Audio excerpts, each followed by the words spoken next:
So the garden's a bit overgrown from summer and I think it's time we sort it out.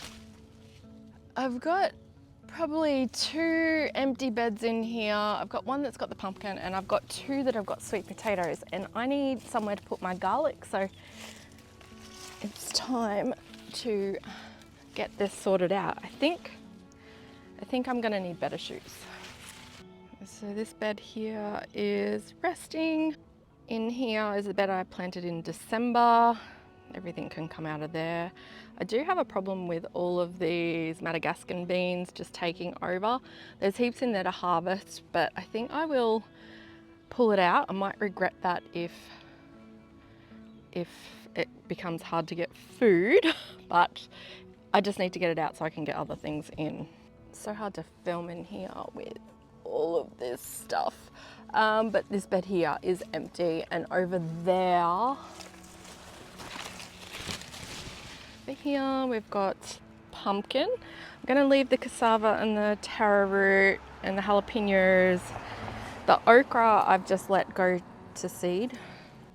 The main reason for me wanting to clear this out is I have got a rat problem at the moment, and because it's just so overgrown, it's becoming a problem.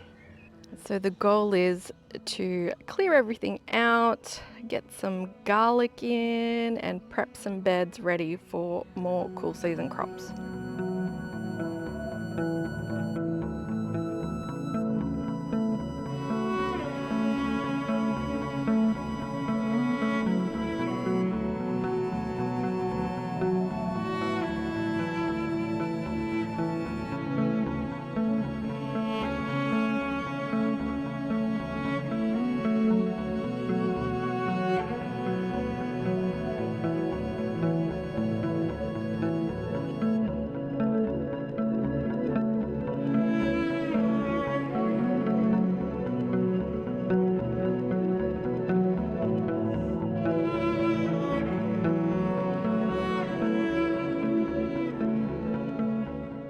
I had no intentions of pulling out all of the sweet potatoes just yet. I normally would pull them out on Anzac Day, but after a quick look, I found that they were being eaten by something.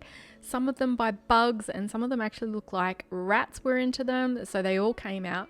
I had a feeling that the crop would be a little bit disappointing this year anyway, as the foliage wasn't taking over quite as much as it normally would. I popped the chickens in just to get those bugs under control. In the mess, we did find a few massive pumpkins, which hopefully we'll get to eat before they rot, as some of the stems were still a little green. People say to wait for the frost before harvesting, but we don't get frost here. So generally I just wait for the stems to dry off before harvesting, but we'll see how these ones go. Anyway, now we have 6 beds cleared out and ready to plant. I'll be planting out 3 of these beds with garlic, and 1 bed will be our staple crop. I'm not going to do a video on planting garlic this year. I do have a few from over the years that I'll link to above if you want specific tips. This year I am going for the wider spacing, which is 15 centimeters apart.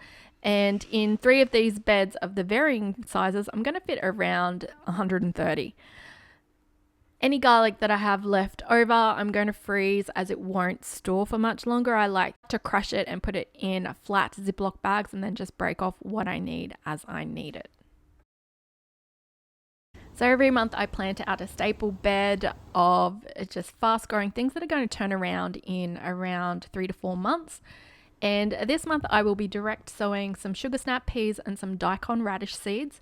And I will be transplanting some of the seedlings that we've sown over the last few months, and that will include coriander, kale, cabbage, and some iceberg lettuce. I'm going in with a slightly larger bed compared to last month, which is 1.3 by 0.9 meters wide. I actually really like this size for my staple beds. It's just that little bit bigger, so I do fit a little bit more in. To support my peas, I'm going in with a tomato cage as support. Last year I used this method for my Oregon sugar snow peas and it worked so well. You could definitely just pop a trellis along here and sow them along the edge, but just be mindful of your sun positioning so it doesn't shade the rest of the bed too much. I'll position this in my southeastern side. The eastern side of this area gets the shade until about 10 a.m. due to the fence, and with the winter sun, it heads more to the north, so it's not going to get shaded out. In front of the peas, I'm going to pop one coriander plant. I don't eat coriander to eat fresh.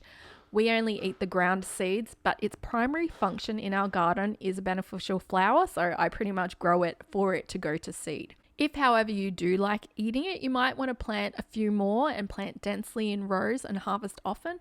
Just remember, it does have a very short life cycle, so if you want continuous supply, you need to harvest and plant quite often.